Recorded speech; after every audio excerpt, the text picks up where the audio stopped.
সিচুয়েশনটার কারণে আমাদের আজকে লাইভ, যেটাকে উদ্দেশ্য করে আমি সেই জায়গায় কিছু কথা বলতে চাই। হাসনাতের ফেসবুক পোস্ট, তিনি তার পোস্টে বলেছেন 11 তারিখে তাকে ক্যান্টনমেন্টে নিয়ে যাওয়া হয়েছিল, রাইট? আজকে কত তারিখ? 21 তারিখ আজকে আমাদের, বাংলাদেশে 22। এই 10 দিন হাসনাত বলেন নাই কেন? কোনো কিছু কি মানে নেগোসিয়েশন হচ্ছিল যেখানে হাসনাত যেটা চাচ্ছিল সেটা হয় নাই? মানে আমি জাস্ট যুক্তিটা বলছি আর কি। আমি আমি আমি হাসনাতের এটা নিয়ে করছেন, এরপরে হাসনাতের সাথে আমার গতকালকেও কথা হয়েছে। আমি হাসনাতকে মানে দোষ দিচ্ছি না, বুঝছি মানে বলা হয় নাই কেন, এই কথাটা কেন বললাম জানেন?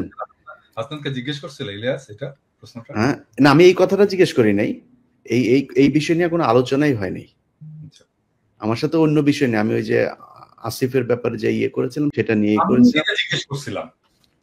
আমি এটা জিজ্ঞেস করছিলাম হাসনাতকে, হ্যাঁ, কারণ হাসনাত নানা সময় আমার সাথে নানা কথাবার্তা বলে, ওর মান অভিমান রাগ এই সমস্ত বিষয় ইয়ে করে আর কি, হ্যাঁ। তো এই সমস্ত আমি জিজ্ঞেস করছিলাম যে হাসনাত তুমি এই জিনিসটা তো আমাকেও বলতে পারতা, হ্যাঁ, ওই দিন তো আমাকেও বললা না কেন?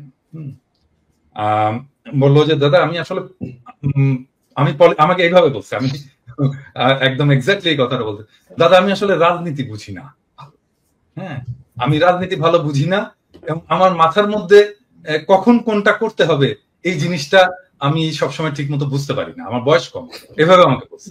হ্যাঁ, আপনাকে বলাটা উচিত ছিল আগেই, হ্যাঁ, এটা নিয়ে আমাকে আরো আগেই বলা উচিত ছিল, কিন্তু আমি সারা দিয়ে নিয়ে রাজনীতির নানা ফ্রাস্ট্রেশন নিয়ে আমি এত বেশি জেরবার ছিলাম যে আমি আসলে বুঝতে পারিনি কখন কোনটা আমার করা উচিত, কিন্তু যে সময় মনে হইলো যে আমার এটা বলে ফেলা উচিত আমি বলে ফেলছি। এই আমাকে এক্স্যাক্টলি এই ইয়েটা দিছে, তোমার সাথে কথা হইলে তুমি এটা চেক করতে পারো।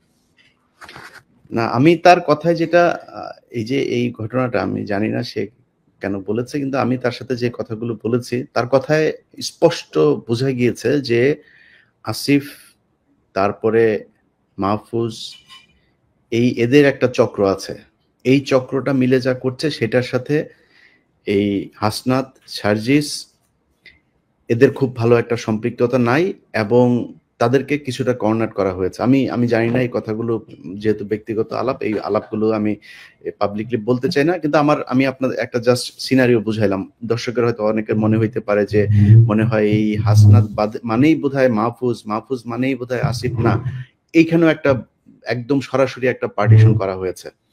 তো আমি হাসনাতের ওই কথাটা কেন বললাম জানেন দাদা, যে আজকে বিপ্লবের 7 মাস পরে দাঁড়িয়ে মাহফুজ বলেন শাহবাগীদের শাহবাগী ট্যাগ দিয়া, তারপরে এই যে কোনো জায়গায় মিটিং মিছিল টিছিল করা, এগুলোতে তারা খুব একটা মানে ভালো মনে করছেন না।